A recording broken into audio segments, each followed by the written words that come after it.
bienvenue pour ce nouveau format. En fait, c'est une petite série de webinaires qu'on lance sur les financements. Alors, ça vient d'une idée, je crois Cathy d'ailleurs, on en avait parlé au CIMI, qui serait sympa de faire, dans un contexte de baisse budgétaire, justement, de vous présenter quelques bonnes pratiques d'agence. Pour pouvoir soit commercialiser ou avoir de développer des revenus, de nouvelles sources de revenus. Alors pour ce premier webinaire, on va faire un petit tour de table, hein, je vous rassure, parce que je vois qu'on est, c'est encore à taille humaine, donc on peut se parler. Donc on va commencer par une petite introduction, tout le monde se présentera. Cindy Aimant, responsable des études du CNER, présentera aussi l'enquête qui a été réalisée sur les baisses budgétaires constatées dans le réseau et par échelon également. Ensuite, nous serons avec Médéric Langlois de Rouen-Normandie Invest qui nous présentera le système justement d'adhésion des entreprises du territoire. Ensuite, on vous présentera le programme, hein, des prochains webinaires. Pour l'instant, il y en a 3 qui sont planifiés avec le webinaire de ce jour compris. Le prochain sera avec un avocat qui lui, est spécialisé dans les collectivités, les associations et le parapublic. Et donc, il nous présentera ce qu'il est possible de faire hein, pour nos structures en termes de commercialisation, jusqu'où on a le droit d'aller, etc. Et le troisième sur les financements, notamment européens. Donc, euh, donc voilà pour ça. On va faire un petit tour de table. N'hésitez pas à nous proposer des sujets. Nous, on a prévu 3 épisodes. Si vous souhaitez proposer des sujets, en avoir un quatrième, un cinquième, on s'adapte hein, encore une fois à vos besoins. Donc n'hésitez pas à vous appuyer sur nous et nous, on vous préparera tout ça comme d'habitude.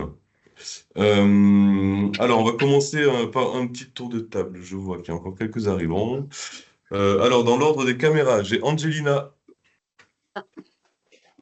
Donc, Angelina Herveux, Marne Développement, donc on est, comme on dit, dans la Marne. Donc, je ne sais pas, nous, effectivement, au niveau adhésion, on a quelques adhésions de membres actifs actuellement, depuis 2025, et là, enfin 2024, je veux dire. Et donc, voilà. Et puis, sinon, c'est nos subventions classiques également qui diminuent, Eh comme oui. beaucoup. Ah oui, donc le sujet du jour, comment pallier à ces baisses, justement. Merci, Angelina. Ensuite, on a Anne Beauvais pour le CEVO. Bonjour, Anne. Bonjour, alors désolé, ma caméra ne fonctionne pas, je ne sais pas pourquoi. Anne Beauvais du CEVO, l'agence d'attractivité du Val d'Oise en Île-de-France. Voilà, donc nous, on a un système d'adhésion, mais très très basique, et sinon, comme beaucoup autour de la table, des gros sujets de baisse de financement. Voilà. Bien sûr. Merci, Anne. Ensuite, nous avons Clément du côté de l'Ariège. Bonjour, Clément. Oui, bonjour à tous. Clément Kayla-Giroudot, directeur d'Ariège Attractivité. Petite agence départementale. Nous, on vit essentiellement des subventions de fonctionnement qui nous sont attribuées par le conseil départemental et nos intercommunalités. On réfléchit à une diversification actuellement en allant vers l'action des financements européens, mais on n'a pas mis en place d'autres politiques, notamment de commercialisation de prestations. Très bien, merci. Donc, du coup, le troisième webinaire sera peut-être intéressant pour toi, Clément. Ensuite, Cathy, du côté du Vaucluse. Bonjour à toutes et tous. Merci au CNER de pouvoir organiser ce séminaire. Effectivement, on avait pas mal échangé à l'occasion du CIMI sur ce besoin que nous avons toutes et tous de réfléchir à des diversifications de nos sources de financement, y compris chez nous en Vaucluse. Voilà, aujourd'hui, ce sont des financements publics, hein, départements, interco, régions. Et bien évidemment, on se pose la question de pouvoir monétiser un peu certaines prestations vis-à-vis des entreprises notamment, mais pas que. Voilà, par rapport à tous les outils que l'on déploie sur l'attractivité des talents, etc., des kits. Mais donc, voilà, très heureuse de pouvoir participer et écouter aussi, s'inspirer des bonnes pratiques qui peuvent se faire au sein des agences. Merci. Oui, merci, Cathy. Ensuite, nous avons Cyril Sergère du côté de Vichy. Bonjour à toutes et tous, merci pour cette initiative. Donc, pour ce qui concerne Vichy Économie, qui est l'agence rattachée à la communauté de communes de Vichy, qui compte 39 communes, nous avons en fait déjà depuis quelques années des adhésions, donc ça représente 30 000 euros sur notre petit budget.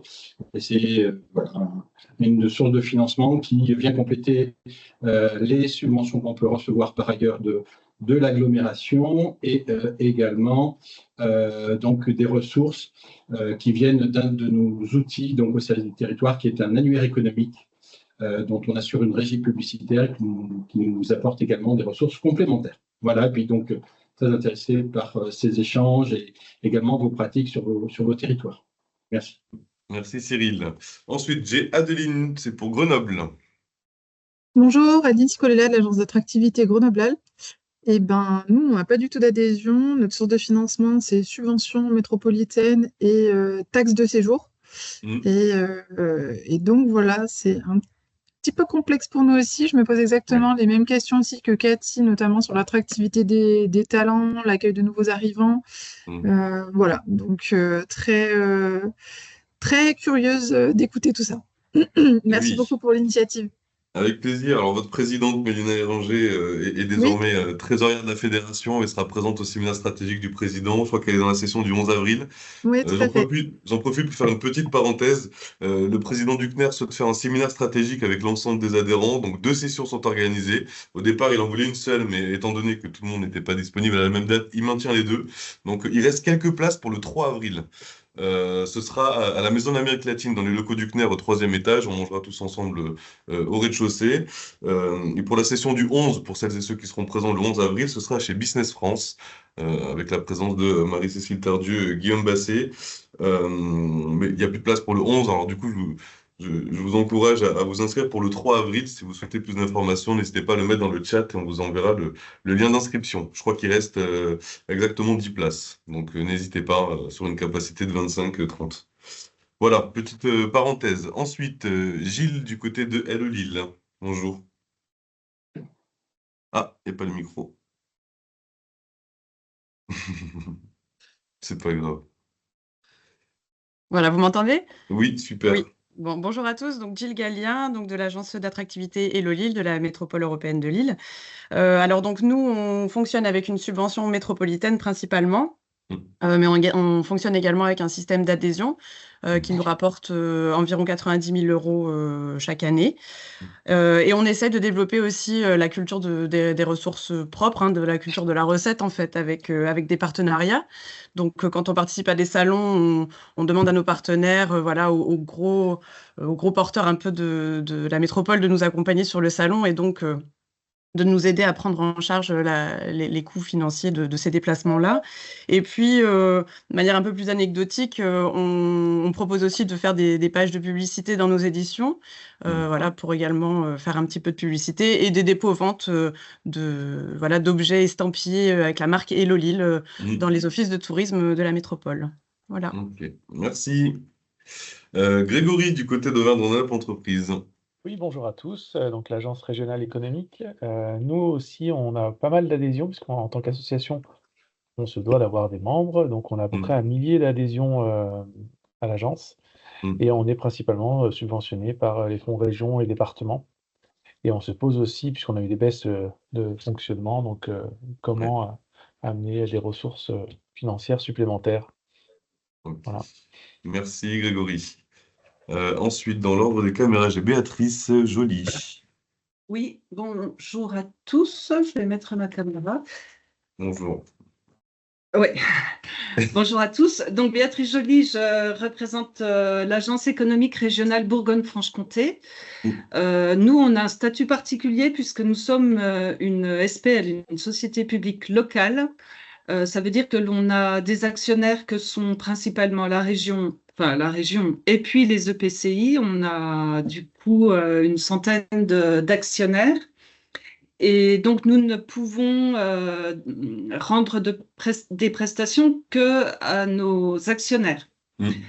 Donc, la grosse partie de notre financement provient néanmoins de la région, puisque c'est la région qui nous passe l'essentiel de nos commandes, je dirais peut-être 80-90% de nos commandes. Et donc, notre marge de manœuvre, elle se situe au niveau des EPCI actionnaires, auxquels on essaie de vendre davantage de prestations. Et là, c'est parfois plus compliqué. Ok. Merci Béatrice. Ensuite, on a Mathieu du côté d'Eureka. Bonjour Mathieu. Bonjour Mathieu, bonjour à toutes et tous. Je suis Mathieu Pesin, directeur adjoint d'Eureka, l'agence d'attractivité du département de l'Eure en Normandie. Agence financée à 98%, on va dire, par une subvention départementale, les 2% restants étant de la vente d'accompagnement, notamment des territoires, des intercommunalités, avec beaucoup de questions aussi qui se posent sur diversifier le financement et en même temps une croisée de thématiques qui montent et de missions de l'agence qui pourraient un petit peu changer, notamment sur de la gestion de sites touristiques et culturels. Donc on se pose en parallèle la question de notre structure et est-ce que le mode associatif est le plus adapté. Ouais, ok, ce sera intéressant d'échanger avec l'avocat lors du prochain webinaire. Ouais, Du tout à coup, fait. l'avocat, c'est Éric Gintran. Pour les fidèles, voilà, vous le connaissez. Éric Gintran a coproduit avec le CNER une publication sur les formes juridiques de l'action territoriale. On va le mettre à jour en fin d'année, et donc lui, c'est sa spécialité. Donc, ne pas hésiter à le questionner lors de la prochaine session. Lucie, bonjour Lucie, du côté des Ardennes. Bonjour, donc Lucie Distaff d'Ardennes Développement. Donc nous, on est une petite agence donc financée par la région, les intercommunalités et donc la Chambre économique, donc CCI, CMA, Chambre d'agriculture. On a des adhésions, mais elles sont non significatives au niveau financier. Et là, donc on a voté notre budget lundi et on a perdu 12%. Ah, ok. Donc, c'est plus que la moyenne. Hein. Cindy va présenter ça. La moyenne dans le réseau, c'est 6% de baisse. Donc, ok. Mais écoutez, c'est pas des bonnes nouvelles qu'on a de toute façon depuis la fin d'année. Merci, Lucie. On a Benoît du côté de Coval d'Or. Comment vas-tu? Bonjour à tous. Très bien, Mathieu. Moi, de mon côté, dans le Coval d'Or, Causse-et-Vallée-la Dordogne, un petit territoire tout au nord de l'Occitanie, en dessous de Brive-la-Gaillarde. On a une agence économique. Historiquement, sous forme associative, on s'est transformé depuis une grosse année en SPL. Donc, on n'a plus d'adhésion, on a des actionnaires et on vend une prestation. Je caricature au territoire de développement économique et derrière quelques petits partenariats sur des événements et des actions spécifiques qui représentent autour de 10% du budget.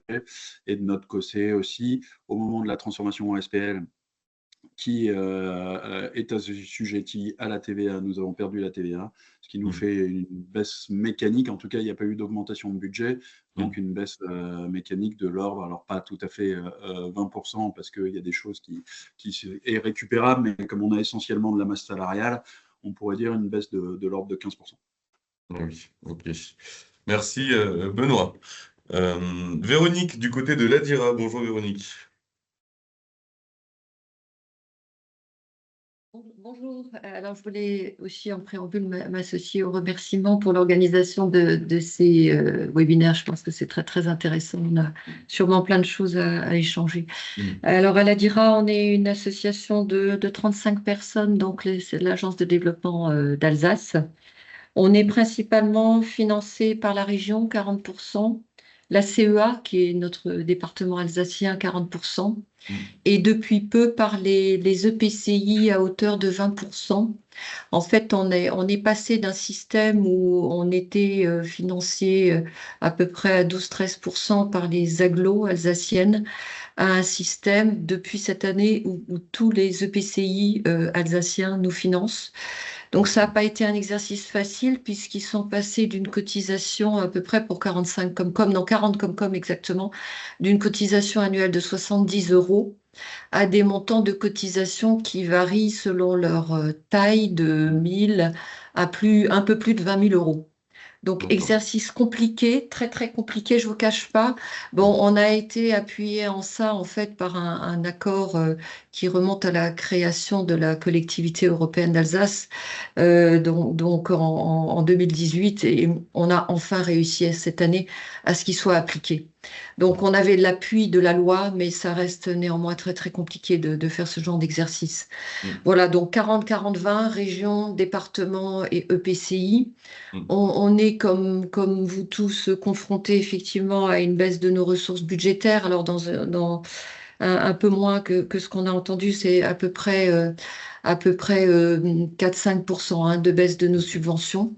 Alors, on fait nous aussi des partenariats sur la partie marketing territorial, quand on lance des actions ou quand on organise des salons, effectivement, on essaye de faire participer d'autres parties prenantes au salon. Ça, on l'a déjà fait, donc pas mal de partenariats, mais effectivement, autrement peu de facturation parce qu'effectivement, on se pose la question de la problématique du secteur concurrentiel et on voudrait surtout pas effectivement rentrer dans ce champ concurrentiel puisque comme ça vient d'être dit, le fait d'être soumis à TVA nous ferait mécaniquement baisser nos ressources. Oui. Voilà. Ok. Merci Véronique, la directe qui fête ses 75 ans cette année, je crois, si je me Oui, trompe pas. absolument.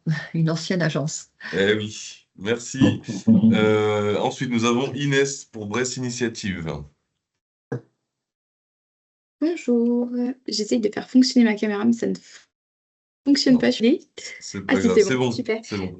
Enchantée, donc moi je représente Brest Initiative, donc on est tout au sud est de la Bourgogne, en Saône-et-Loire. Nous, on a 4 PCI qui nous financent à hauteur d'environ 100 000 euros et on a environ 180 entreprises adhérentes qui nous financent à hauteur de 30 000 euros. Et le but cette année, ce serait d'augmenter nos adhésions, étant donné que le nombre, comme pour tout le monde, de financement des communautés de communes diminue de notre côté. Ok, d'accord. Merci Inès, et puis bonjour à Avec Marc, plaisir. je vais lui envoyer un Oui, je lui mail. dirai. Merci. Ensuite, j'ai alors Fatouma du côté de Auvergne-Rhône-Alpes, entreprise. Oui, bonjour à toutes et tous. Fatouma Guide pour l'agence économique Auvergne-Rhône-Alpes Entreprises. Donc, mon collègue Grégory a Oui. déjà donné toutes les informations. Bon, mais merci, c'était pour se présenter rapidement. Ensuite, j'ai Thierry Mas pour Hauts-de-France Innovation Développement. Oui, bonjour. Nous sommes HDFID, Hauts-de-France Innovation Développement. On est l'agence régionale d'innovation des Hauts-de-France. Moi, j'ai en charge à l'agence la casquette à la fois des adhésions, des partenariats et on va dire de l'animation de communauté. Ok. Donc, je me retrouve un peu dans tout ce que je viens d'entendre, sachant que nous, on fait partie des rares structures cette année qui ont baissé le montant de leurs adhésions. Alors, non pas qu'on est trop riche, mais parce qu'on s'est aperçu, compte tenu de notre modèle économique, que pour l'instant, avant que les adhésions pèsent quoi que ce soit en matière de changement dans le modèle, c'est l'épaisseur du trait du crayon. Et on a plutôt privilégié l'utilisation des adhésions pour augmenter notre impact, notre visibilité et notre légitimité sur le territoire. Pour mémoire, nos financements sont à la grosse louche, environ moitié par la région de France, moitié par les fonds FEDER. Donc voilà, et moi je partage l'interrogation qu'on entend, c'est effectivement, je suis aussi en train de me poser des questions sur le recours à des partenariats financiers, surtout sur le volet événementiel qui est quand même pas négligeable chez nous, avec du sponsoring, du mécénat, enfin je suis en train d'essayer d'explorer un peu ces différentes pistes. Donc voilà. Très bien. Merci. Alors, je crois qu'il nous reste 2 personnes. J'ai Grégory Derrien du côté de Redon et ensuite Karine Gouraud du côté du Loir-et-Cher. Alors, le micro. Pardon, vous m'entendez? Super, très bien. Bonjour, Grégory Derrien, directeur de l'agence d'attractivité et développement de Redon Agglomération. Donc de notre côté, on a voté un budget en hausse d'environ 20% avec de grosses incertitudes quand même sur pas mal de rentrées financières, mais c'est surtout lié avec la reprise d'un projet, d'un gros événementiel en local, voilà, dont le bloc local, les élus souhaitaient qu'il soit confié à l'agence d'attractivité. On attend les fonds qui vont avec cet événement, ce qui du coup va plutôt dans le sens d'une augmentation budgétaire. Aujourd'hui, nos financements, c'est 70% de subventions à peu près. Dans cette part de subvention, on a la moitié des EPCI et l'autre moitié équitablement répartie entre État, région et Europe avec tout type de financement européen. On va chercher du FEDER, du FEADER, du FSE. Aujourd'hui, depuis la création de l'agence en 2018, on a perdu à peu près 8 financements externes de subventions. Je sais que je vais perdre le soutien de la région l'année prochaine et celui de l'État, on est en train de le perdre parce qu'ils n'ont aucune visibilité. Et je ne sais pas si les financements sur lesquels on se positionnait depuis des années vont être remis. Donc voilà, on est en plein questionnement sur notre modèle économique. Donc, il y a des réflexions qui sont engagées sur. Donc, on est une asso, on a des adhérents. On a aussi baissé nos tarifs d'adhésion en se disant que ce n'était pas un gros levier financier et que l'idée, c'était plutôt de fédérer un maximum, un peu comme partageait Thierry sur l'agence d'innovation d'Île-de-France. Voilà un petit peu pour résumer notre situation. Et on est en Bretagne. Je ne sais plus si je l'ai précisé au départ. Redon. Merci Grégory. Alors pour info, Thierry, c'est du côté des Hauts-de-France, l'agence d'innovation. Exactement, c'est Hauts-de-France. Pardon, autant pour moi. Pas grave.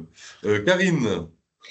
Oui, bonjour. Donc Karine Gouraud de BLC, l'agence d'attractivité du Loir-et-Cher, Blois, la Sologne, le Vendômois, Chambord et Beauval, pour vous situer notre territoire.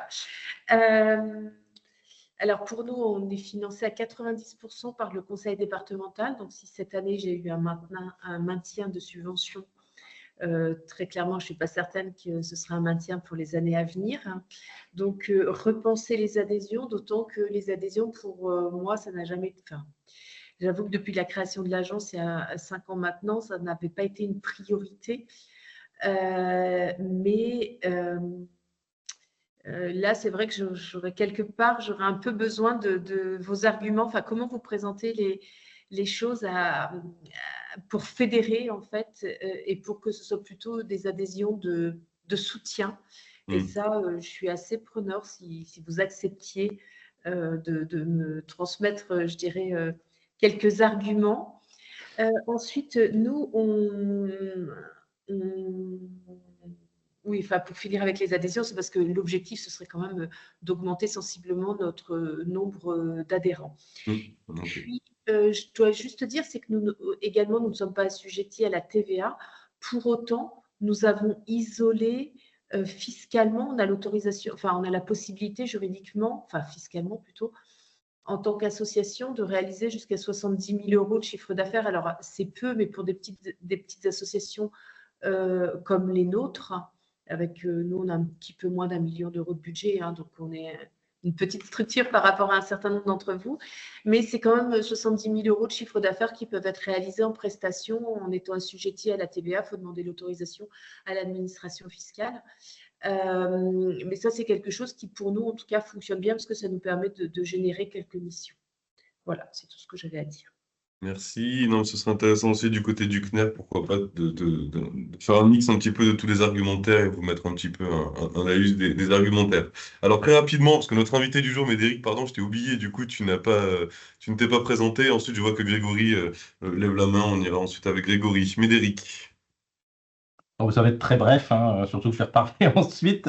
Oui. Bonjour à tous, donc, je suis Médéric Langlois, je suis le directeur général adjoint de Rouen Normandie Invest, l'agence de développement économique et d'attractivité du territoire de Rouen.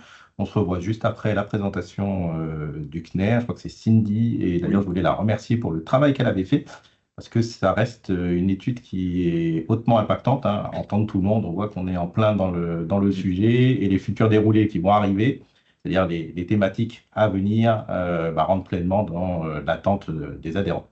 Ouais, super, merci Médéric, c'est vrai, merci Cindy aussi pour ce travail. On voit que c'est apprécié des agences de pouvoir un peu se comparer, puis constater aussi que bon, les baisses, on les vit tous ensemble, et donc voilà, on va essayer de trouver des solutions. Alors Grégory, tu levais la main, je ne sais pas si c'était volontaire ou non. Sinon, on va passer à Cindy. Cindy, je vais te demander de faire ça en 10 minutes. Je vois que le temps passe vite, mais le tour de table est plutôt important. Comme ça, on se connaît tous et on a eu un peu on a fait un peu le tour. Grégory, pardon. C'était juste une observation sur la TVA, mais je vous propose qu'on y revienne plutôt après. Ouais, très bien. On fait comme ça. Cindy, la parole est à toi. Et puis ensuite, on passera avec la présentation de Médéric. Bonjour à toutes et à tous.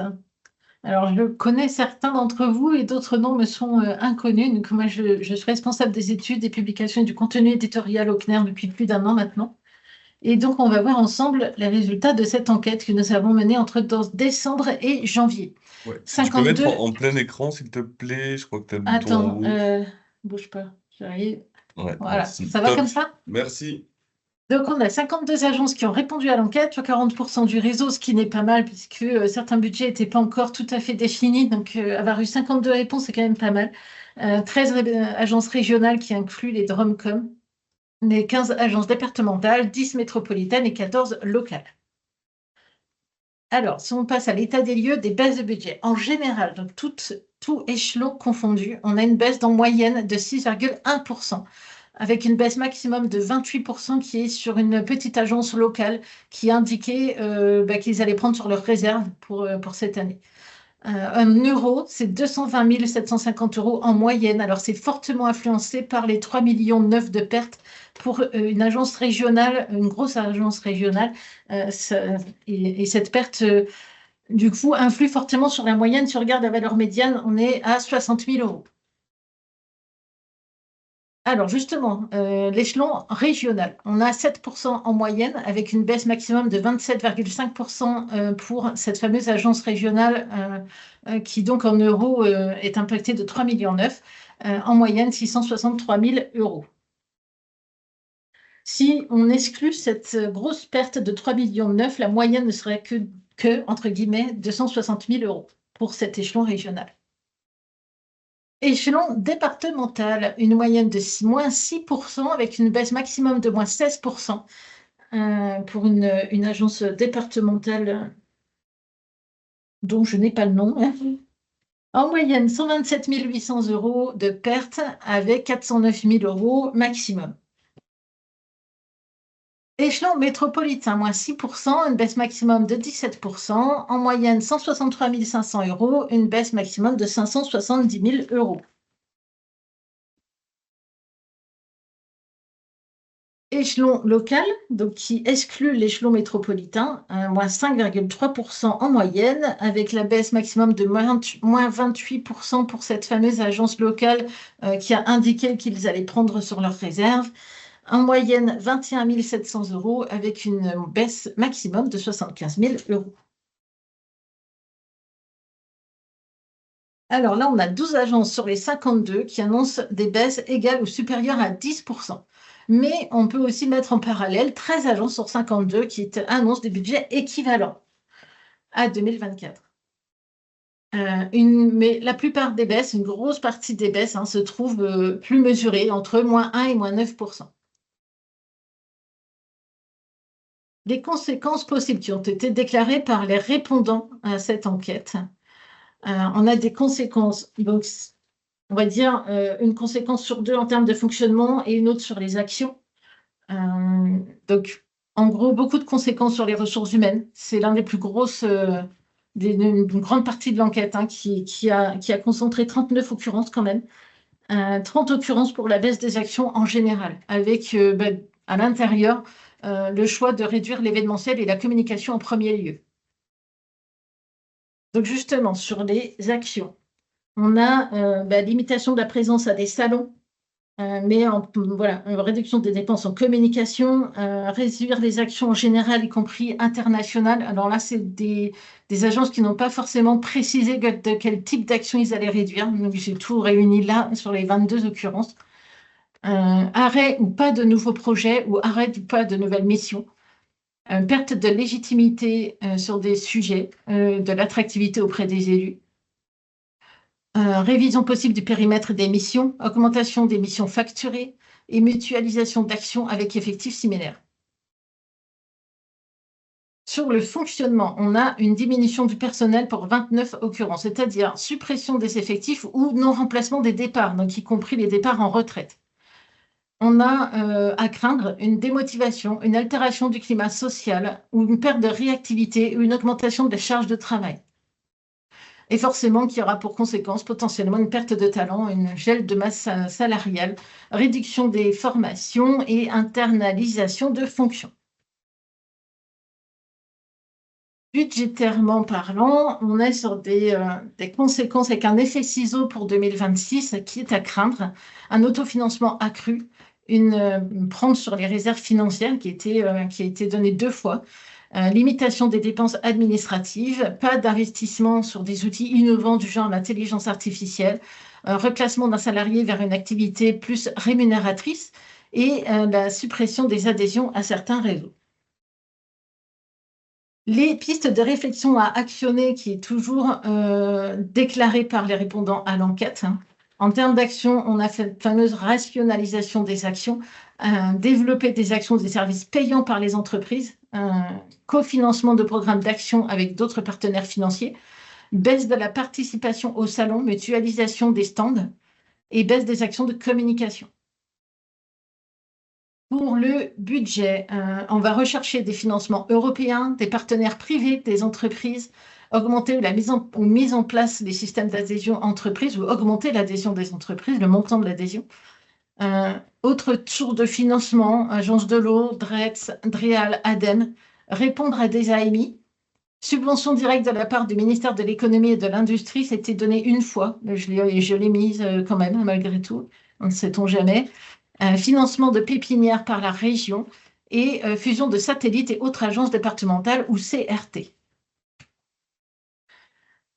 En termes de fonctionnement, certaines agences ont indiqué vouloir investir dans l'intelligence artificielle pour automatiser certaines tâches, mise à disposition de personnel d'autres structures, mutualiser certaines tâches ou certaines fonctions avec d'autres agences ou d'autres partenaires ou d'autres organismes, réinternalisation de missions confiées à des prestataires, réorganiser le périmètre des actions de l'agence et puis baisse des coûts structurels, donc revoir les loyers, les charges et autres. Et puis, enfin, au niveau du lobbying, valoriser le lobbying auprès des élus, communiquer sur l'importance de nos agences et puis négocier au plan national des budgets d'action pouvant être relayés sur le territoire. Et j'en ai terminé. Merci Cindy. Donc c'est vrai que la dernière slide, ça concerne surtout voilà, ce que le CNER va aussi mettre en place. Donc on a un manifeste en cours de rédaction qui va être publié d'ici, je pense, la mi-avril, qui a été produit notamment sur le contexte avec EY, avec l'expertise de Vincent Golin et les équipes du CNER, sachant qu'on travaille sur ce manifeste et qu'il faudra aussi vous l'approprier, hein, c'est-à-dire sur vos territoires, pour aussi auprès de vos élus. Et puis nous, on sera prêts aussi à intervenir en votre faveur. Un petit mot, j'ai une pensée pour l'agence Essonne Développement. Alors, normalement, certains sont déjà au courant. L'agence était en liquidation judiciaire donc au mois de mars. L'agence a perdu un financeur, donc la région. C'était une agence de plus de 25 ans, plus de 25 ans d'existence, 16 salariés qui se sont retrouvés donc sans emploi aujourd'hui. Donc voilà, une petite pensée. Ils étaient assez actifs dans le réseau, donc forcément... on pense à eux. Pour les slides, oui, Cindy, tu pourras peut-être les diffuser, ou je crois que tu avais déjà l'enquête que tu avais diffusée. Ok. Oui, la note a été diffusée en début d'année. Ces slides sont issus de cette note. Si certains ne l'ont pas reçue, vous pouvez me le dire, hein, je vous renverrai la note sans problème. Ouais, vous pouvez mettre intéressé dans le chat et Cindy vous l'enverra dans la foulée. Merci Cindy pour cet état des lieux. Donc on voit c'est pas forcément glorieux et donc du coup on va passer aux solutions maintenant. On va éviter de brailler du noir comme on dit. Et donc Médéric, merci de t'être rendu disponible pour cette présentation. Donc on t'écoute. Place à Rouen. Donc t'as pas mal de personnes intéressées, Cindy, je te laisse. Oui, je note. Je vais essayer de tout noter. Très bien, merci. Parfait, merci. Est-ce que tout le monde voit l'écran partagé? Est-ce que ça fonctionne? Oui, très belle ville. Parfait, merci. Alors, en quelques mots, juste rapidement, qui nous sommes, agence de développement économique et d'attractivité donc pour le territoire de Rouen. Ça représente 800 000 habitants sur une zone à peu près à 1 heure autour d'une métropole qui est Rouen. On a une unique mission, on est uniquement sur l'exogène, c'est-à-dire donc l'accompagnement gracieux d'implantation d'entreprise que tout le monde connaît. Et on développe des services comme beaucoup, les services classiques qu'on retrouve, les recherches à l'immobilier, les aides financières, le recrutement, les partenariats, tout ce qui est accompagnement aussi aux besoins commerciaux. On a par contre un service dédié à la mobilité des salariés.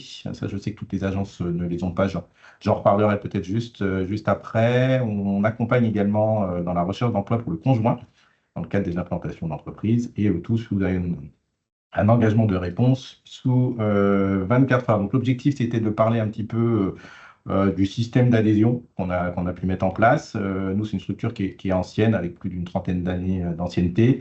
Les adhérents, par contre, sont là depuis plus ou moins longtemps, suivant la typologie d'entre eux.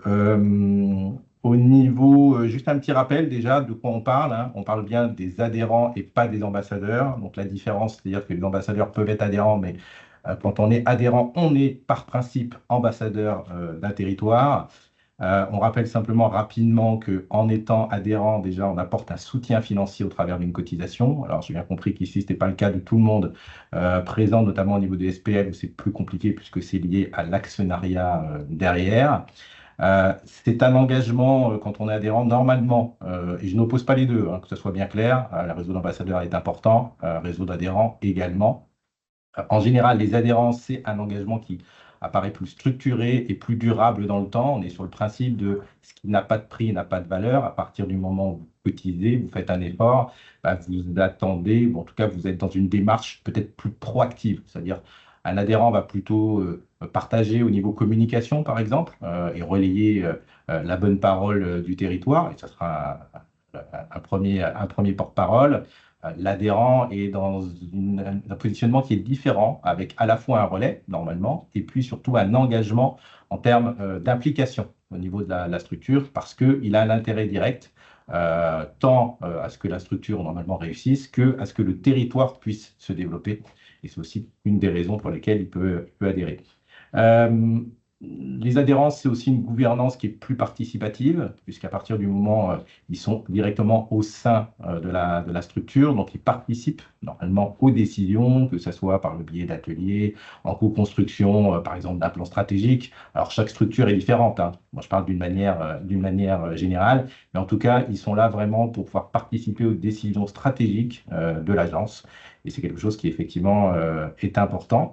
C'est une communauté normalement qui est influente et active. Comme on l'a dit, ils payent, donc ils ont un sentiment d'appartenance qui est plus fort derrière que d'être un simple, entre guillemets, relais d'une bannière commune ou d'une marque. Et donc, il y a cette implication qui est beaucoup plus forte.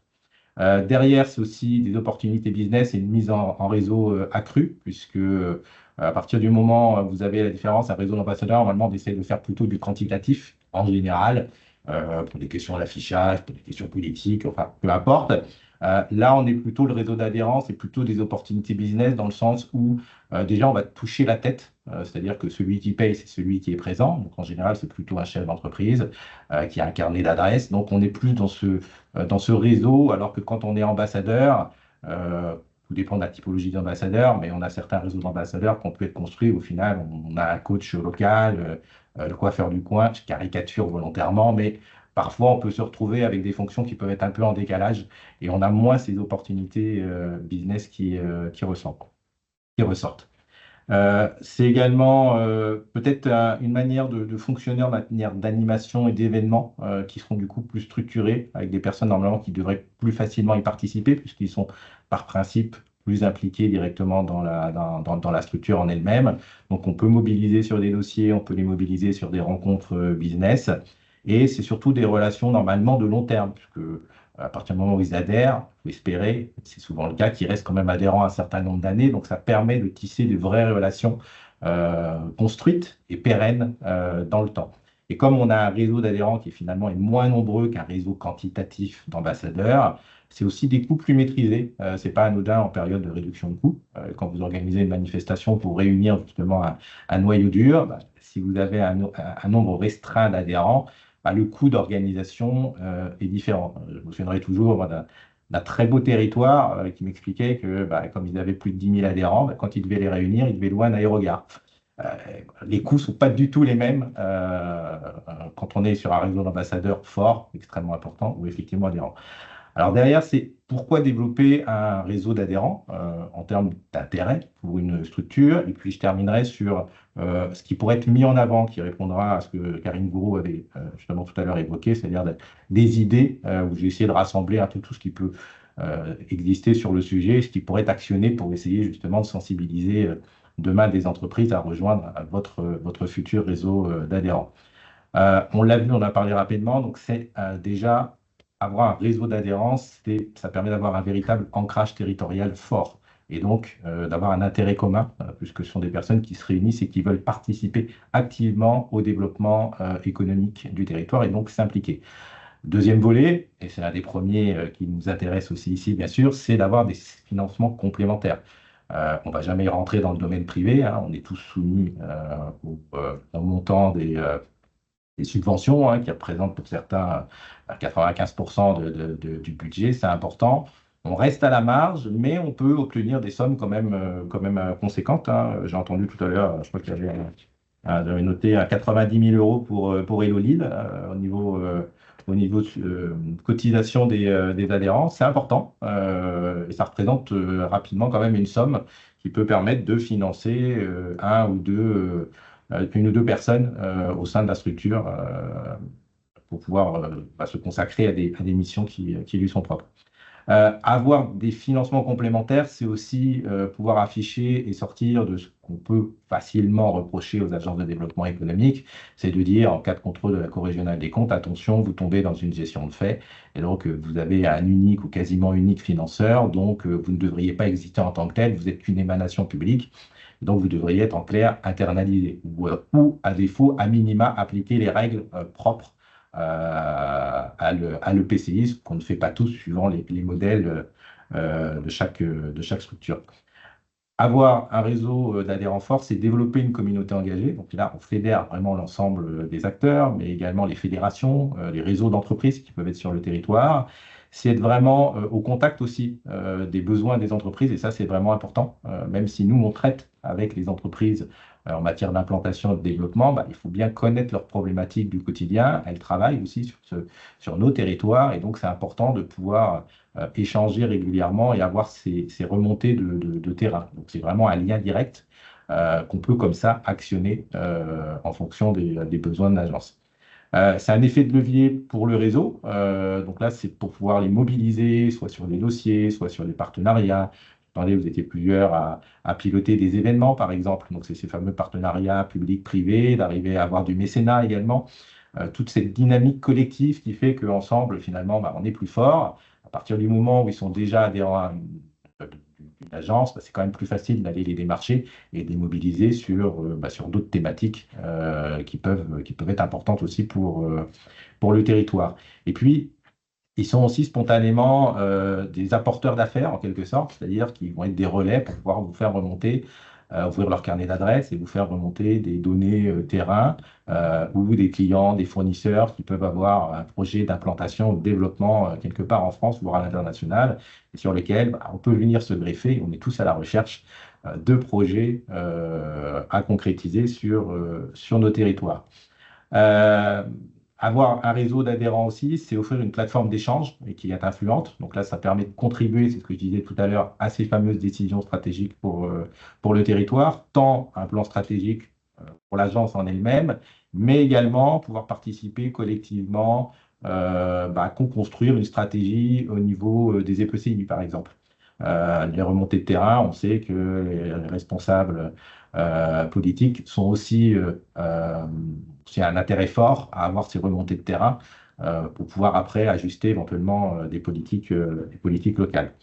Un autre point important, j'ai entendu quelqu'un justement qui l'évoquait aussi, avoir un réseau d'adhérents forts, c'est une légitimité pour la structure. À partir du moment où vous avez du poids derrière, économique, financier, c'est-à-dire que vous représentez X salariés qui eux-mêmes représentent X millions d'euros de chiffre d'affaires réalisé sur le territoire, vous avez ce poids économique qui permet de gagner en crédibilité, tant pour le rayonnement de la structure, ça ne fait pas de mal, mais aussi vis-à-vis de vos autres financeurs. C'est-à-dire qu'on ne vous regarde pas uniquement en disant vous êtes que sous perfusion, je caricature aussi, mais de l'EPCI ou de une ou deux EPCI ou d'une région ou autre, même si c'est le cas, il faut le reconnaître en réalité. Derrière, vous représentez aussi un poids important des entreprises qui sont présentes sur le territoire. Et donc demain, et on sait que malheureusement, il y a des agences qui peuvent être mises en question, des missions qui peuvent être mises en question, le fait de fédérer, de montrer que derrière vous, vous avez quand même beaucoup d'adhérents et parfois de très belles signatures, des entreprises, ça peut permettre aussi de légitimiser un petit peu plus votre action auprès des collectivités locales. En tout cas, un point important.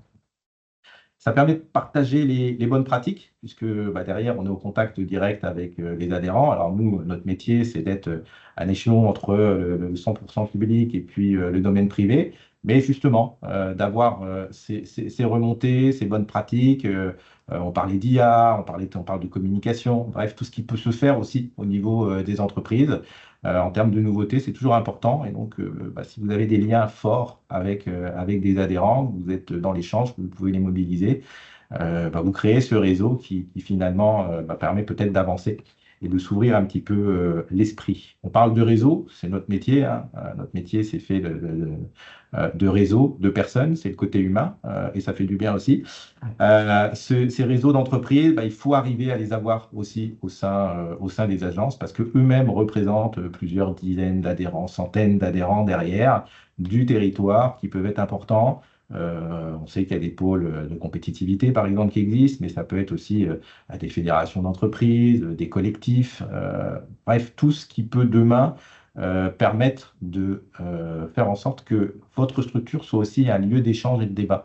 Et ça, c'est vraiment important aussi. C'est-à-dire pour pouvoir obtenir votre légitimité, au-delà des résultats qui sont importants, concrètement, c'est de dire voilà, à quoi vous avez servi en termes de retour sur investissement, si on peut l'appeler comme tel, en termes d'implantation, de création d'emplois, c'est aussi d'être perçu comme vraiment ce lieu d'échange et que votre structure puisse être un lien et fédérer les énergies entre ce que je disais, le privé sur le territoire et puis le public. Un dernier point aussi, en développant un réseau d'adhérents forts, vous pouvez augmenter l'implication en bureau, en CA et en AG. Plus vous avez d'adhérents, plus vous pouvez piocher dedans. C'est-à-dire qu'au moment où vous renouvelez pour vos réunions statutaires, vous pouvez vous rendre compte que si vous avez un vivier important d'adhérents, vous pourrez peut-être être déjà un peu plus sélectif aussi sur ceux qui vont pouvoir rentrer, faire en sorte qu'ils soient un peu plus disponibles, alors que si vous avez finalement très peu de personnes, on tourne uniquement avec les mêmes, qui sont souvent là depuis des années, il n'y a pas de sang neuf, c'est toujours compliqué, donc plus votre réseau est étendu, plus vous pouvez faire rentrer du monde et surtout des personnes qui vont vous apporter une vraie valeur ajoutée dans vos réunions, dans vos échanges, pour pouvoir justement attirer tout le monde vers le haut. Donc, ça répond à un objectif qui permet déjà d'accroître la visibilité, bien sûr, mais l'attractivité de toute façon au final d'un territoire, puisque tout le monde travaille dans le même sens, et c'est grâce à un réseau solide et engagé. Alors, comment capter justement ces nouveaux adhérents? J'ai essayé de voir et de vous mettre par thématique différentes idées, de ce que vous pouvez pousser. Alors, chacun prendra ou pourra prendre ce qui, bien sûr, sera utile et sera déclinable sur son territoire, puisque ça va dépendre de vos contraintes personnelles. Alors, vous pouvez, sur la thématique, sur la mise en place d'un accès à un réseau stratégique et influent, c'est-à-dire le rayonnement de la structure, vous mettre en place et mettre en avant le fait que ça peut être des échanges directs entre les décideurs économiques et le politique sur les territoires, puisque vous arrivez à créer des réunions et puis des échanges où vous pouvez les mettre ensemble. Ça permet d'intégrer un cercle d'entreprises engagées. Vous pouvez accéder à un réseau exclusif de partenaires ou d'experts, puisque oui, dans nos structures, nos chargés de mission sont des experts dans leur domaine.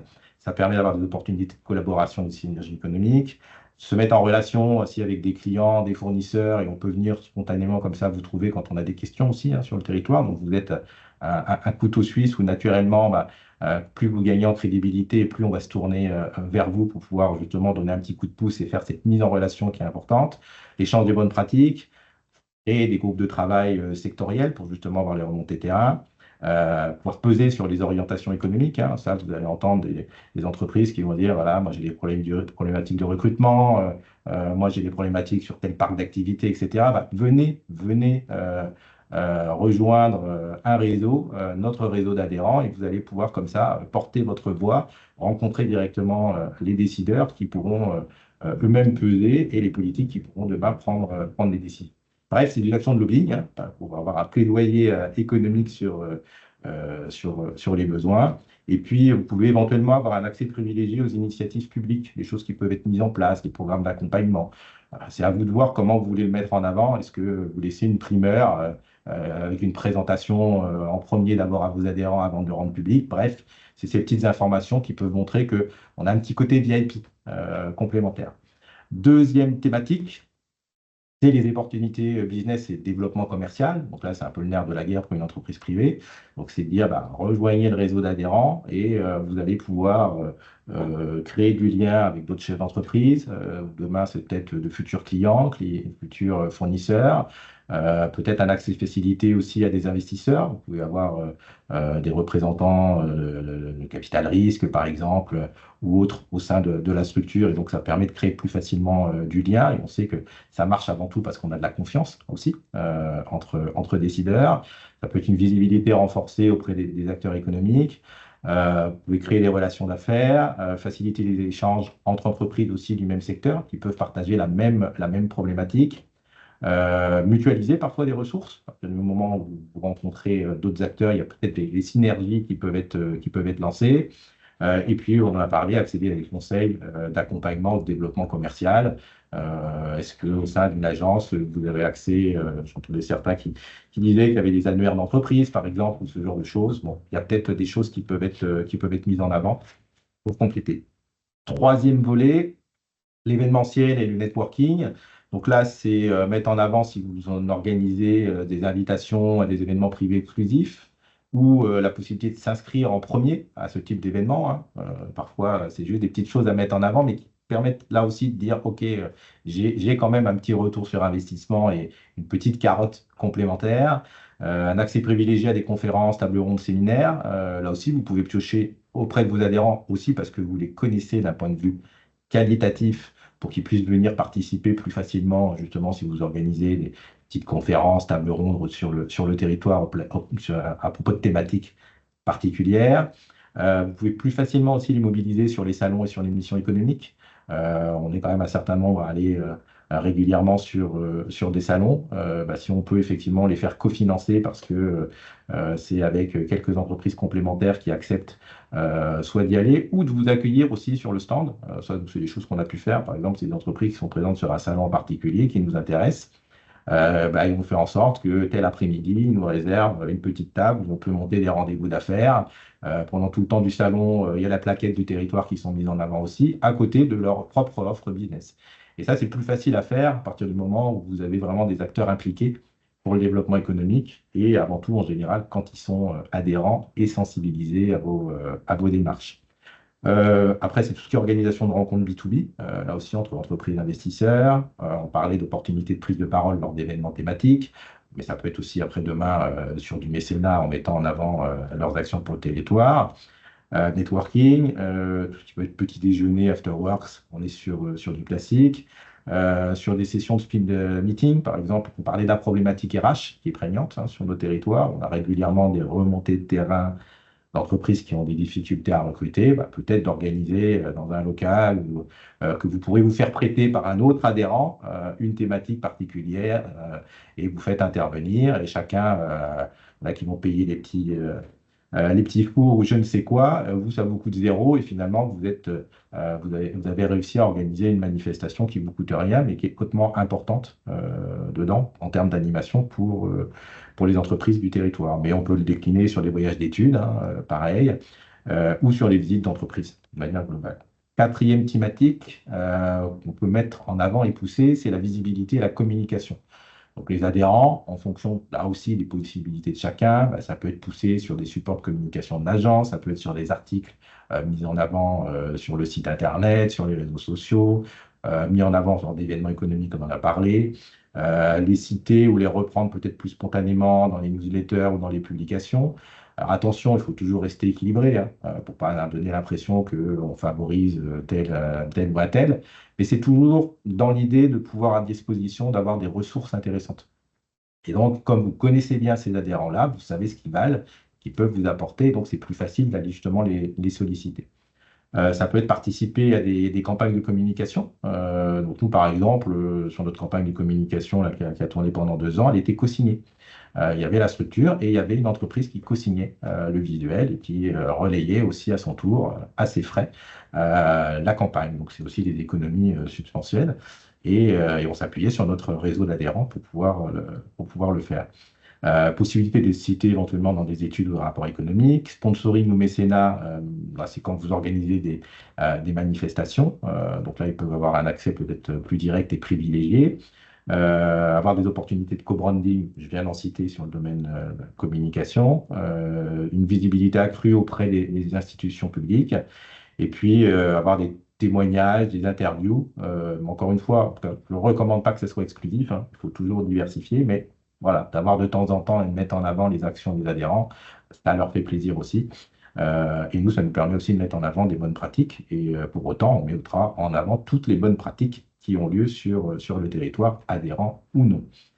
Autre volet, l'accès à des ressources et avoir un accompagnement stratégique. Donc là, ça peut être éventuellement des études de marché, des analyses économiques qui sont produites par l'agence ou par ses partenaires, avoir accès à un centre de ressources. Vous avez peut-être des choses également, des datas à disposition. Il peut y avoir une réflexion justement pour pouvoir les mettre et les rendre accessibles à vos adhérents, ou en tout cas d'une manière premium. Ça peut être du conseil aussi, de l'aide à la mobilité, on en parlait, pour les salariés de ces entreprises-là. Ça peut être un accompagnement à la transition numérique et écologique. Ça peut être également le volet assistance juridique administrative. Si vous avez une expertise au sein de la structure, ça peut être ouvert à vos adhérents. Ça, d'un point de vue légal, c'est totalement autorisé en tout cas si vous êtes dans le domaine associatif. Ça peut être l'aide au recrutement de manière globale ou à la formation de talents ou les intégrer dans des dispositifs de transformation ou d'innovation si vous en développez. Et puis, surtout, échanger de manière privilégiée avec vos experts, vos mentors, pour pouvoir les accompagner dans leur développement. Derrière, même si le réseau est important, ce qui est surtout important, c'est les actions et l'image que vous allez porter, c'est-à-dire ce que portent les agences. L'image, c'est d'abord votre crédibilité et surtout la capacité d'attractivité de votre structure. Si votre structure ronronne, n'est pas attractive, n'a pas une vision dynamique, c'est vrai que c'est très difficile d'arriver à obtenir des nouveaux adhérents. Donc il faut aussi travailler cette image-là.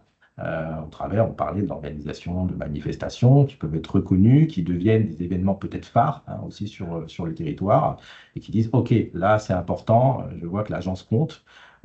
Et donc, il faut avoir une identité qui soit forte, claire, clairement identifiée, une bonne réputation, si possible des références, donc en matière de résultats ou d'adhérents qui peuvent déjà être présents, et donc parce que vous allez renforcer votre réseau d'adhérents et vous appuyer sur le réseau déjà existant. Et il faut avoir une capacité à mobiliser basiquement ces décideurs, ces institutions qui sont clés. Parce que si on veut attirer les adhérents, il faut que votre agence soit perçue positivement comme innovante et performante. Et le deuxième volet, c'est les résultats, c'est la preuve par l'efficacité et la performance. Donc, c'est communiquer, communiquer et encore communiquer sur tout ce qui est positif, et notamment en matière de résultats économiques, auprès de vos adhérents et auprès de vos futurs adhérents, pour qu'ils puissent voir que, en rejoignant votre structure, ils ne vont pas rejoindre une coquille vide. Ils vont rejoindre déjà quelque chose qui fonctionne. Et souvent, il faut pouvoir rassurer. Notre métier, c'est de rassurer, déjà pour l'implantation d'entreprise, mais c'est aussi rassurer ces adhérents-là sur le fait que ça fonctionne. Donc, c'est mettre en avant les réussites, le nombre d'entreprises accompagnées, les chiffres clés avec un impact économique sur le territoire. Donc là, c'est vraiment important. Mathieu, on en discutait il y a encore très, très longtemps, justement, de cette nécessité. Nous, on met toujours en avant les résultats et les retombées économiques des entreprises qu'on implante en termes financiers, combien ça représente 2 millions d'euros, en termes de nombre de créations d'emplois sur le territoire, pour là aussi valoriser le travail qui est fait et puis avoir un poids finalement qui pèse et qui représente concrètement des retombées économiques sur le territoire. Ça peut être par des témoignages, des études de cas, montrer qu'il y a un retour aussi sur investissement. C'est-à-dire qu'un euro investi dans l'agence, c'est X euros de retombées économiques pour le territoire. Et derrière, un adhérent qui va adhérer, il saura que sa cotisation va être utilisée derrière à bon escient. Donc, c'est développer tous ces indicateurs qui sont mesurables pour prouver l'impact positif de la structure sur le territoire.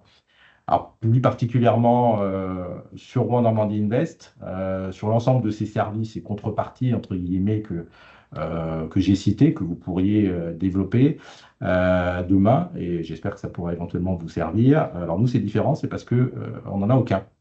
Donc on a un parti pris qui est radicalement différent. Vous pouvez l'avoir historiquement, c'est-à-dire qu'il y avait eu un discours de dire rejoignez la structure et vous allez bénéficier de, et c'est ce que je peux vous raconter avant et qui peut fonctionner. Là, aujourd'hui, nous, on a décidé d'inverser. Ce n'est pas évident, hein, parce qu'il faut inverser le concept en disant non, non, non, ce n'est pas en nous rejoignant que vous allez pouvoir bénéficier. Alors oui, vous aurez peut-être bénéficié de contreparties que j'ai déjà citées au préalable. Et nous, derrière, c'est vraiment montrer qu'il y a une inversion de la visibilité, de la vision pour les chefs d'entreprise. C'est-à-dire que si vous rejoignez la structure, c'est vous qui allez être acteur et c'est vous qui allez participer tant financièrement, mais vous allez également vous mobiliser. Oui, on a besoin du volet financier, il ne faut pas s'en cacher, mais ce qu'on a besoin aussi avant tout, c'est du réseau derrière le chef d'entreprise, le fait qu'il participe activement au développement économique du territoire, à la vie de la structure. Donc c'est vous qui êtes acteur. Donc il faut vraiment inverser, en tout cas c'est notre vision personnelle, et ça fait déjà quelques années où on a effectivement inversé ce qui... Alors on avait peur, hein, au début on s'est dit, oula, on va perdre des adhérents, et puis surtout on ne va pas en gagner des nouveaux. Bah, non, inversement, on a gagné de nombreux nouveaux adhérents qui ont bien adhéré, et qui du coup ne nous sollicitent pas forcément pour tout et n'importe quoi, et c'est plutôt nous qui essayons de les solliciter pour faire en sorte d'arriver à nos missions. Et puis ça permet aussi d'optimiser les moyens et le temps. Et ça, c'est aussi important, parce que si vous avez une personne qui est dédiée uniquement à la gestion d'adhérents, qui fait rentrer le montant des cotisations qui correspond à son salaire, vous faites chou blanc. Alors c'est important, parce que oui, ils vont vous servir sur d'autres actions, mais financièrement parlant, vous n'allez pas vous y retrouver. Donc il faut qu'il y ait là aussi un ratio en termes de mobilisation pour gérer ce réseau d'adhérents qui reste accessible. Et notamment si ça vous fait créer des manifestations ou des petits déjeuners ou des choses comme ça complémentaires, il faut vraiment rester sur la mobilisation des budgets. En matière de fonctionnement, nous, comment ça fonctionne? Pour pouvoir adhérer, pour remplir un bulletin, solliciter directement notre bureau. Donc c'est une démarche qui vient de l'entreprise et avec un droit de regard de notre bureau, ce qui permet de ne pas faire rentrer n'importe qui et d'être sélectif sur ceux qu'on souhaite voir adhérer. C'est pour nous donc du coup d'avoir un souhait d'avoir des acteurs qui sont suffisamment diversifiés et surtout de toute taille. C'est un poids de représentation qui est important, c'est-à-dire qu'on a changé nos statuts, on a augmenté le poids derrière de nos adhérents qui ne sont pas institutionnels, adhérents privés je parle.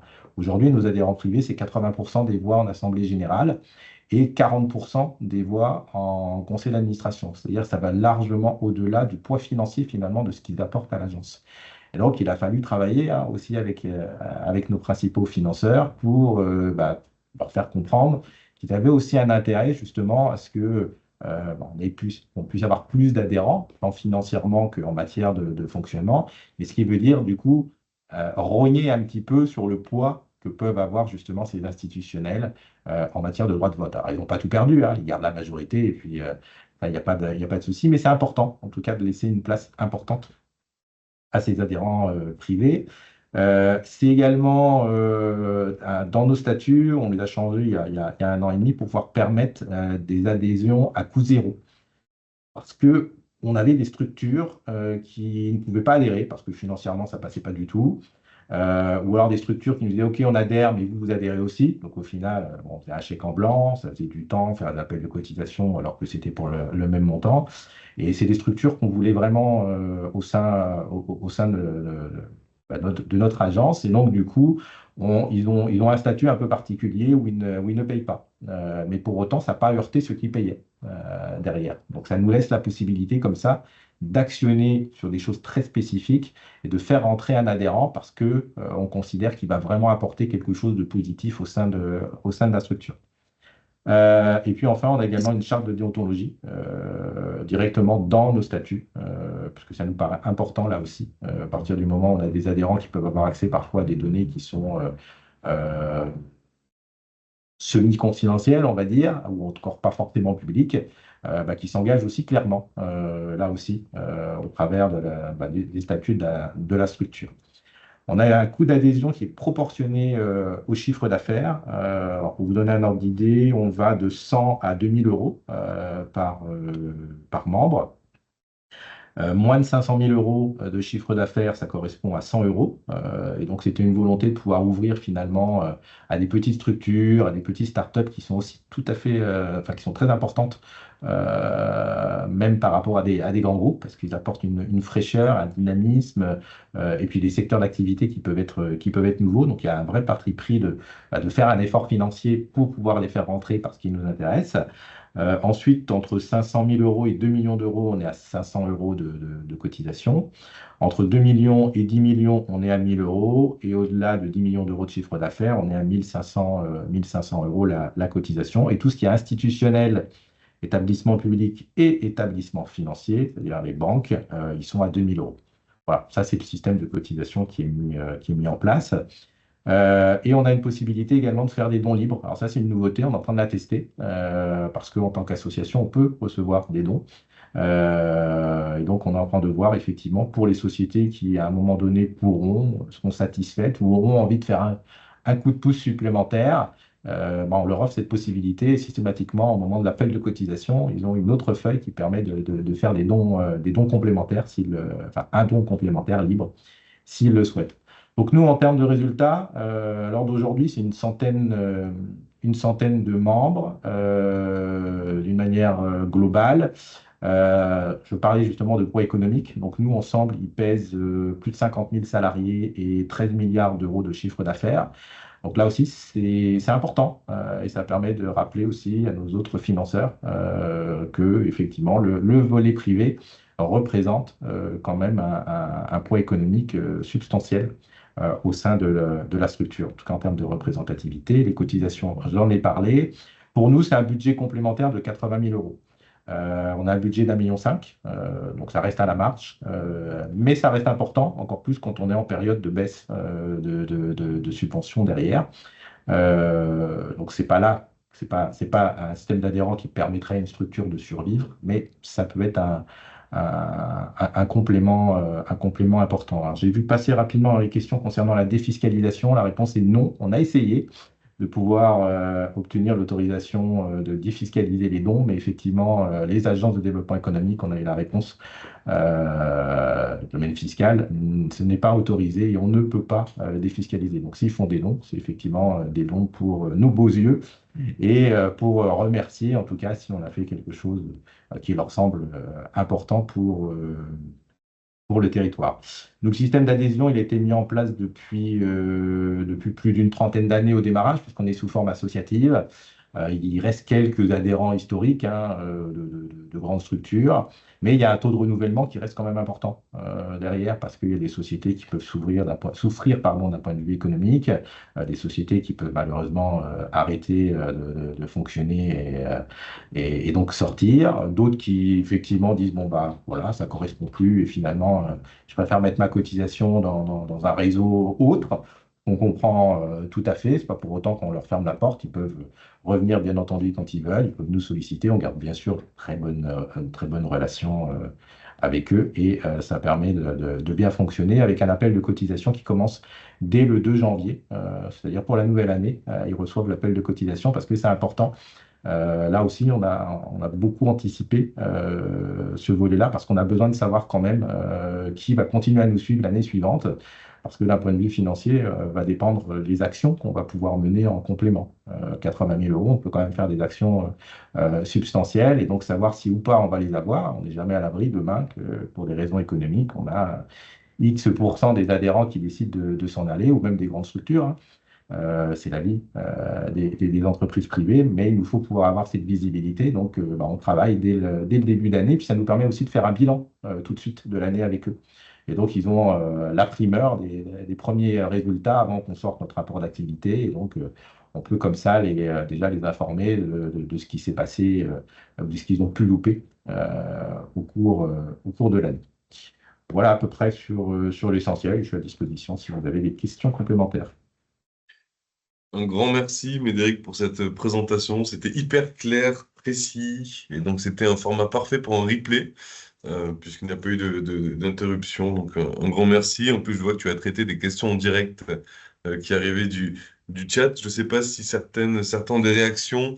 On va faire un petit 5-10 minutes de questions-réponses. Je vois qu'on a dépassé déjà sur le créneau. Je pense que vous avez aussi des priorités dans vos agendas.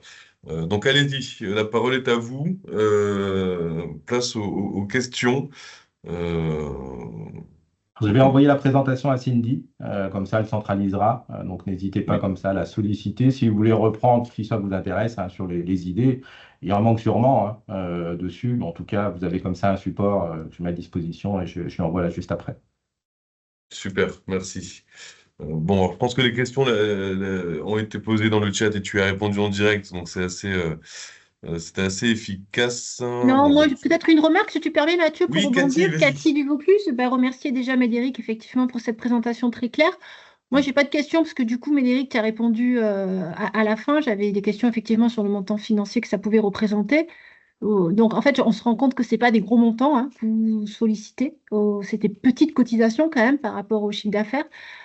Mais à l'arrivée, vous arrivez quand même à un quantitatif, à un montant assez important.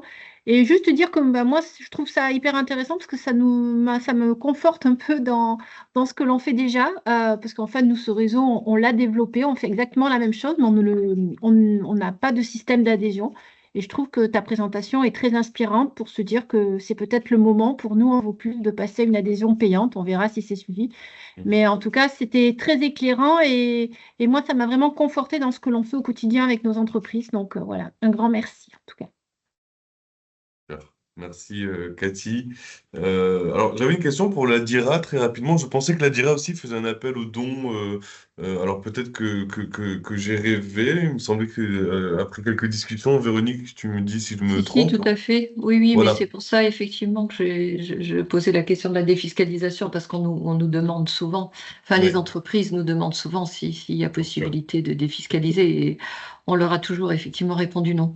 Oui, Voilà. oui, on fait chaque année un petit mailing aux entreprises que nos chefs de projet accompagnent. Effectivement, on fait ça depuis très, très longtemps à la DIRA, en leur demandant simplement, effectivement, s'ils veulent bien nous faire un don qui est évidemment complètement laissé à leur discrétion. Ça fonctionne pas mal. D'accord. Alors, évidemment, le problème, c'est que quand on construit un budget, c'est compliqué d'inscrire une ligne dons reçus des entreprises. Oui. Jusqu'à présent, on ne le faisait pas parce que je dirais dans les mauvaises années, les dons étaient entre 25 et 30 000 euros au total. En 2024, on a eu 55 000 euros. C'était une très bonne année. Effectivement, jusqu'à présent, on n'inscrivait pas ces dons à notre budget. Là, cette année, on a été obligé de le faire pour 2025 parce qu'on nous a demandé de le faire. Voilà. Mais voilà, c'est formidable. C'est un peu ce qu'on appelle, nous, des poires pour la soif. Mais c'est pas quelque chose, effectivement, je réfléchissais à ce que disait Bédéric. L'avantage d'avoir des entreprises adhérentes, c'est qu'au moins, on sécurise un revenu, parce que je voyais les montants indiqués par Médéric. La majorité des entreprises nous versent effectivement entre 500, 1000, 2000 euros et très exceptionnellement 5000 euros. Donc effectivement, l'avantage de cette adhésion permet de sécuriser le montant et de l'avoir de façon récurrente. Nous, on est soumis aux aléas du bon vouloir des entreprises. Voilà. Oui, d'accord.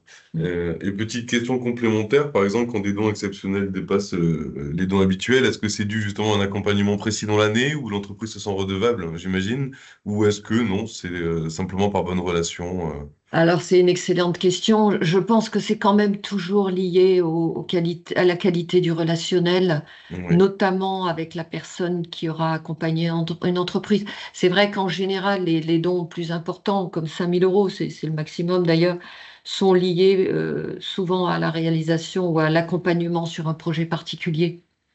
D'accord. Gros Ok. investissements ou voilà, une recherche de foncier particulièrement complexe ou sur un projet d'ampleur. Mais c'est vrai que c'est difficile de faire le lien de cause à effet. Oui. Il y a un petit côté un petit peu subjectif et irrationnel dans l'accompagnement financier de l'entreprise, tout à fait. Non, bien sûr, non, mais le fait que les collectivités proposent en fait via les agences un service gratuit, c'est intéressant que les appels à contribution parfois sont positifs et que justement certaines entreprises se sentent redevables. Mais on est très prudent par rapport à ça, hein, Mm. puisqu'on ne veut absolument pas rentrer dans le secteur concurrentiel. Donc, Eh oui, on fait très attention. bien sûr, tout à fait. Merci pour ces précisions, Véronique. Y a-t-il T'en prie. d'autres questions? Bon, je vois qu'on a dépassé de 15 minutes, vous êtes encore tous là, donc merci. Je crois qu'on a eu 2 départs seulement. Donc merci de prendre le temps de rester jusqu'à la fin. Nous, on va poursuivre bien évidemment notre travail sur cette série.